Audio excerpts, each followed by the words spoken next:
Some important people to know that were relevant to the years 1764 to 1770 are King George III, George Grenville, the Sons of Liberty, Thomas Hutchinson, and Charles Townshend.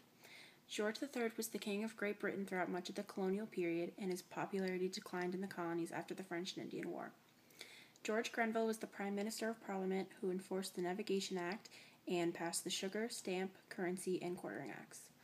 The Sons of Liberty were secretive groups of citizens who led protests against British taxes and regulations. Their influence grew in 1765 after the passage of the Stamp Act. Thomas Hutchinson was the governor of Massachusetts during the early 1770s, and he instituted policies that prompted the Boston Tea Party. Charles Townshend was a British member of Parliament who crafted the Townshend Acts in 1767. Some important terms to know about this period are salutary neglect, mercantilism, taxation without representation, and virtual representation. England's view of the colonies changed drastically after the French and Indian War. Before the war, Parliament barely acknowledged the American colonists and treated them with a policy of salutary neglect. As long as the colonies exported cheap materials to Britain and imported finished goods from Britain, they left the colonists alone. And after the war, the situation was very different. The British national debt had climbed over £100 million, hundreds of thousands of which had been used to protect the British colonies in America. Britain's economy during the 1700s was based on mercantilist theories, which meant that money was power, and the more money a nation had on reserve, the more powerful it was. The colonies provided cheap natural resources like gold, tobacco, sugar, and furs, and these materials were shipped back home and converted into manufactured goods, which were resold to the colonists at high prices.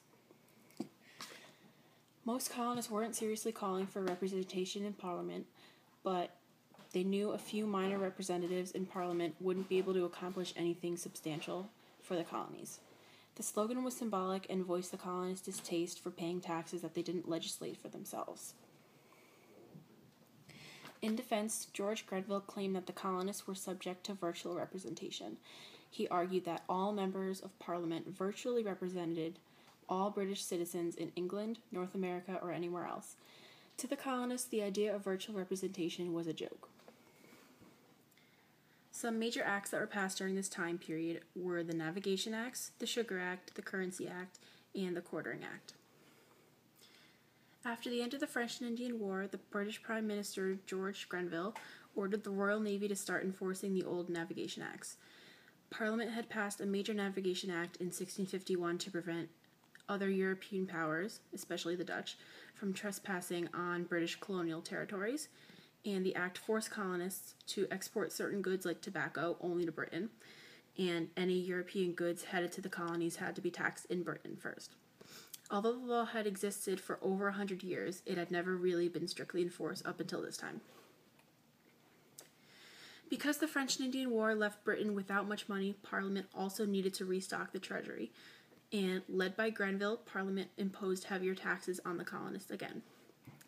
In 1764, Grenville passed the Sugar Act, which put a tax on sugar imported from the West Indies. The Sugar Act represented a significant change in policy. Whereas previous colonial taxes had been placed to support local British officials, this tax on sugar was enacted only to refill Parliament's empty treasury. That same year, Parliament passed the Currency Act, which removed devalued paper currencies from the French and Indian War period from circulation. In 1765, Parliament passed the Quartering Act, which forced residents to feed and house British soldiers serving in America. Both of these acts enraged colonists. Some other important acts and events that occurred in this time period were the Stamp Act and the Stamp Act Congress, the Declaratory Act, the Townshend Acts, and the Boston Massacre. The Stamp Act required certain goods to have an official stamp showing that the owner had paid their tax, and many of these items were paper goods like legal documents and licenses. The act declared that those who failed to pay the tax would be punished by the courts without a trial by jury. And this was followed by the Stamp Act Congress, which was where 9 delegates from 9 colonies met in New York, and they drafted a plea to King George III in Parliament to repeal the Stamp Act. After Parliament eventually repealed the Stamp Act in 1766, They passed the Declaratory Act, which reserved Britain's right to govern the colonies whenever and however they deemed necessary. The Declaratory Act proved far more damaging than the Stamp Act because it allowed Britain to feel that it could pass strict legislation freely without repercussions. In 1767, Parliament passed the Townshend Acts. These were named after Parliament member Charles Townshend, and they included taxes on all imported glass, paper, lead, paint, and most significantly tea. Hundreds of thousands of colonists drank tea daily and were outraged at this new tax. The Boston Massacre occurred on March 5, 1770, when a protesting mob clashed violently with the British soldiers, and it resulted in the death of 5 Boston residents. The incident convinced Parliament to repeal the Townshend Acts. However, the tax on tea remained in place as a matter of principle, which led to more violent acts like the Boston Tea Party.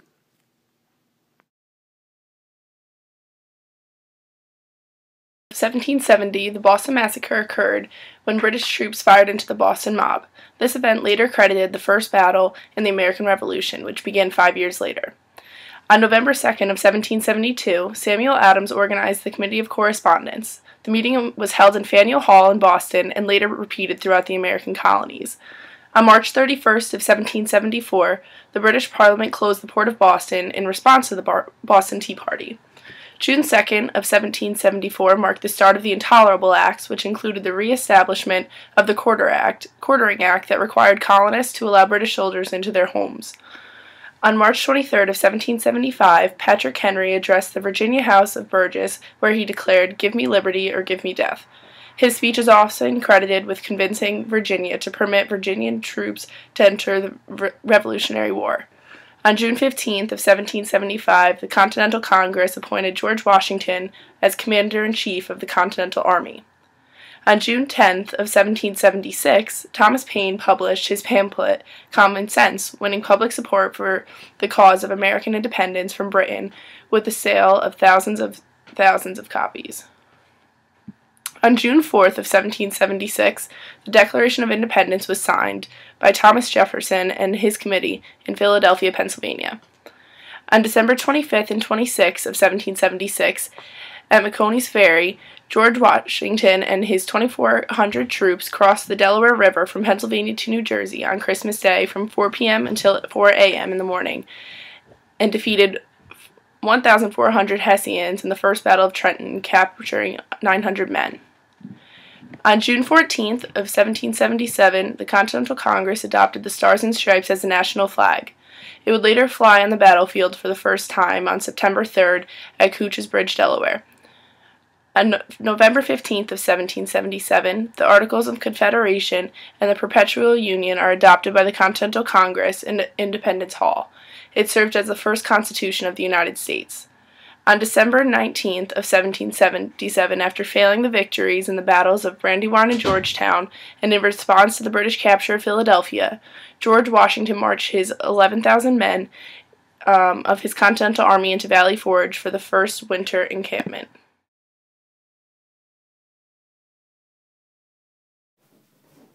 And now it's time for the mystery document. But instead of me guessing what the document is, we'll read it over together, and you can guess it yourselves.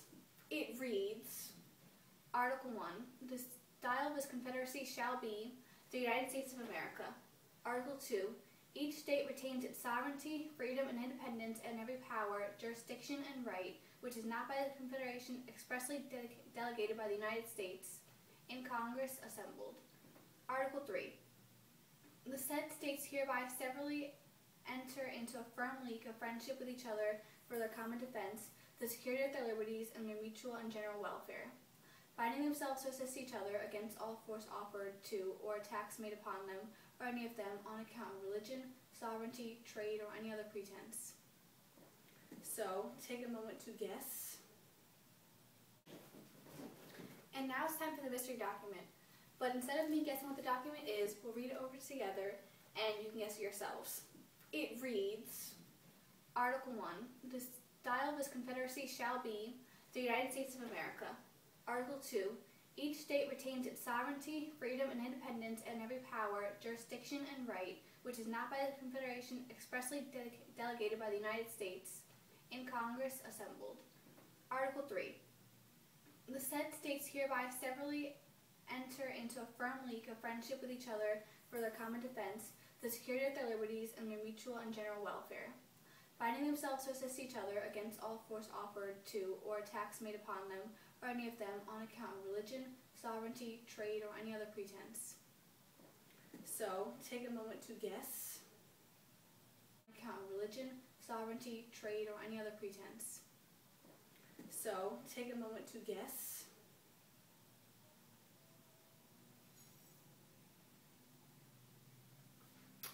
Our answer is the Articles of Confederation.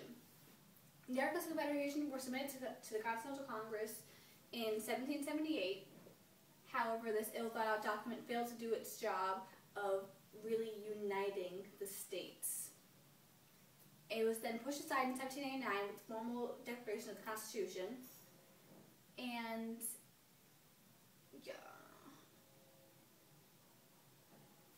other important events between the years of 1778 and 1784 include the Battle of Yorktown, as well as recognition of the United States as an independent nation from other countries. The Battle of Yorktown was an important battle because it basically ended the Revolutionary War. With the help of the French army, General Washington was able to defeat General Cornwallis at Yorktown, with only 20 American deaths to the Brits' 60. After this battle, other nations started seeing the United States as their own independent territory, starting with Spain and then Russia.